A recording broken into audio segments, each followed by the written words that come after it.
Bizden bakıyoruz. Alışverişlerimizden bakıyoruz. Çoluk çocuğumuzdan bakıyoruz. Bunların hepsini maalesef görüyoruz. Bitmedi. Belki etkisini biraz kaybetti. Ama bugün kurumlarımızda, okullarımızda, değişik şekilde kafalarımızda hala 28 Şubat'ın esintileri var mı? Var. Adamlar dediler ki 1000 yıl sürecek. Çok değerli misafirler, kıymetli arkadaşlar, basınımızın değerli temsilcileri, sivil toplum kuruluşların çok değerli temsilcileri. Bugün unutmamamız gereken bir günü, bizim için acı hatıralarla dolu ama ibret alınması gereken bir günü tekrar hatırlamak, kamuoyuna duyurmak ve dönemin mağduriyetlerini bir defa daha dünyaya haykırmak, bu mağduriyetlerin giderilmesi için görevli ve yetkili olanları yeniden Bismillah diyerek telafi için, yola düşmeye davet etmek için buradayız. Katılım için hepinize teşekkür ediyorum. Gününüz hayırlı olsun. Çeyrek asrı deviren 28 Şubat bütün etkinlikleriyle ortadan kaldırılmalı, silinmeli. Bugün itibariyle Türkiye'de askeri hegemonyanın sivillerin özel alanlarına en çok tahakküm ettiği ve tüm toplumu etkileyerek izlerini bütün sosyal ve siyasi aktörlerde bıraktığı 28 Şubat 1997 postmodern darbe döneminin 25. yıl dönümü. Darbeler Türkiye'ye gerçekten büyük zararlar vermiştir. 1960'ta başlayan darbeler en son 15 Temmuz 2016'da kanlı, hain darbe teşebbüsü ile bastırılabilmiştir. Teşebbüsün ötesine geçerek gerçekleşmiş ve milyonlarca insanı etkilemiş bir suç olarak 28 Şubat darbesinin 25. yılında darbe aktörlerinin büyük kısmından hesap sorulamadığı gibi bazı aktörlerin ödüllendirildiği, başta halen cezaevlerinde tutulan mahpuslar ve aileleri olmak üzere mağduriyetlerin tam olarak giderilmediği, darbe kalıntısı bazı yasa ve uygulamaların da güçlü formatlarla devam ettiği ortada durmaktadır. Ordu, yargı, yükseköğretim kurumu, üniversiteler ile bazı basın kuruluşları, siyasi çevreler, partiler, büyük sermaye, sendikalar ve sivil toplum kuruluşlarının el birliği ile gerçekleştirdiği 28 Şubat hakkıyla hesap sorulmamış bir darbe olarak geçmişimizdeki yerini muhafaza etmektedir ve kirli bir gündür.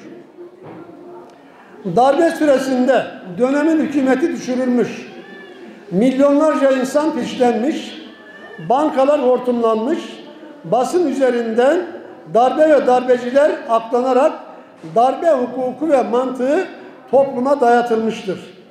Genelkurmay'da düzenlenen briefinglere katılan yüksek yargıçlar, akademisyenler ve rektörler darbe düzenine itaatlerini ayakta alkışlarla sunmuşlar, belirtmişlerdir. Yargıçlar bu itaatlerini briefingli yargı kararları diye isimlendirdiğimiz mahkumiyet kararlarına yansıtmış, iş ve sanayi çevreleri Yeşil'le dost olmak üzere iki kampa ayrıştırılmıştır. Siyaset dünyasının, sendikaların ve sivil toplumun bazı önemli aktörleri darbe düzenine selam durarak verilen rolü hakkıyla icra etme gayretine girmişlerdir. Başörtülü öğrenciler darbecilerin şiddetine maruz kalarak okul kapılarından içeri alınmamış, ikna odalarında baskıya uğramış, başörtülü kamu görevlileri kovuşturma geçirip adli ve idari cezalara muhatap kılınmış, sürgün edilmiş, mesleklerinden atılmış, İmam Hatip ve Meslek Lisesi öğrencileri kazanılmış haklarına hakları hiçe sayılarak kat sayı engeliyle istedikleri bölümlere girememişlerdir.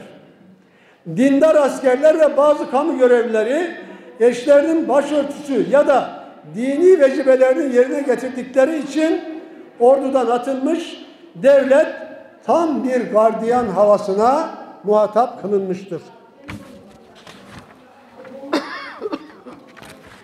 Yine özellikle kamudan atılan ya da üniversitelerden uzaklaştırılan bazı kamu görevlileri ve öğrencilerin hakları sonradan iade edilmiş olsa da farklı statüler sebebiyle ve esaslı bir analiz yapılmadığı için halen hak iadesi yapılmayan kişiler bulunmaktadır.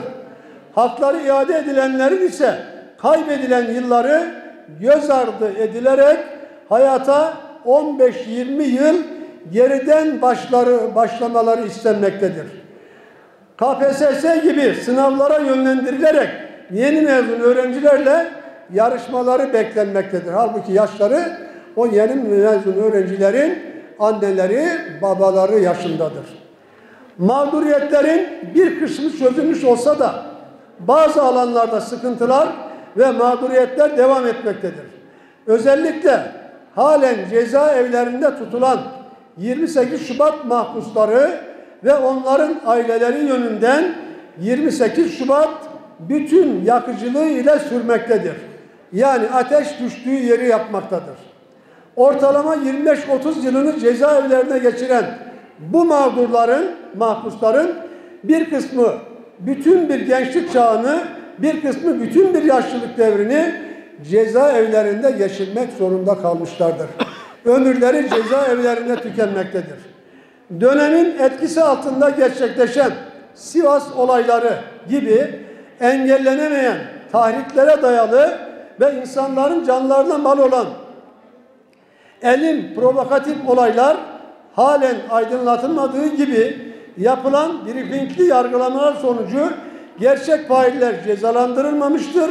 Sivas davası hem soruşturma hem kovuşturma hem de temyiz aşamasında olayı aydınlatmak ve maddi gerçeği ortaya çıkarmak yerine gerçek fiillerin ortaya çıkmasını engelleyici yargı işlemleriyle yürütülmüş olup olayın üzerinden 29 yıl geçmesine rağmen adil yargılama hakkından mahrum bırakılmış mahpuslar cezaevlerinde ölümleri beklemek mecburiyetinde bırakılmışlardır.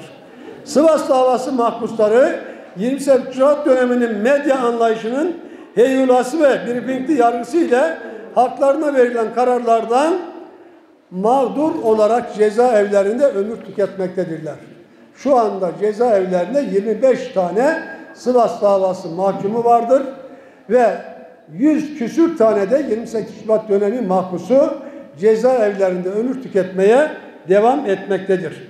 29 yıl önce gerçekleştirilen Sivas olaylarında katliama uğrayarak hayat hakkını ellerinden alınan mağdurları mazlum deri olarak anıyor, ailelerinin acılarını paylaşıyoruz. Diğer yandan uğratılan mağduriyetlerin görünen failleri yanında asıl zalimlerin ve buna emri veren kirli azmettiricilerin ortaya çıkarılması gerekmektedir. Sivas davasında asıl fail olmayıp intikam mantığıyla yürütülen hukuksuz yargılamalar neticesinde adil yargılamaya maruz kalmayan, adil yargılanma talebinde bulunan ve halen cezaevinde tutuklanan Sivas davası mağdur mazlumların da adil yargılanma taleplerinin mutlaka dikkate alınması, yeniden yargılanmaları, son nefeslerini evlerinde vermeleri için derhal tahliyelerinin yapılması gerekmektedir. Mazlum der olarak yüzleşilmeyen ve hakkıyla hesap sorulamayan her darbenin ve her darbe döneminin bir sonraki darbe ya da girişimlerin tetikçisi olduğu gerçeğini hatırlatıyor ve bu davalardan dolayı cezaevinde yatanlara geçmiş olsun dileklerimizi, hayatlarını kaybedenlere başsağlığı dileklerimizi ve Allah'tan rahmet dileklerimizi iletiyoruz.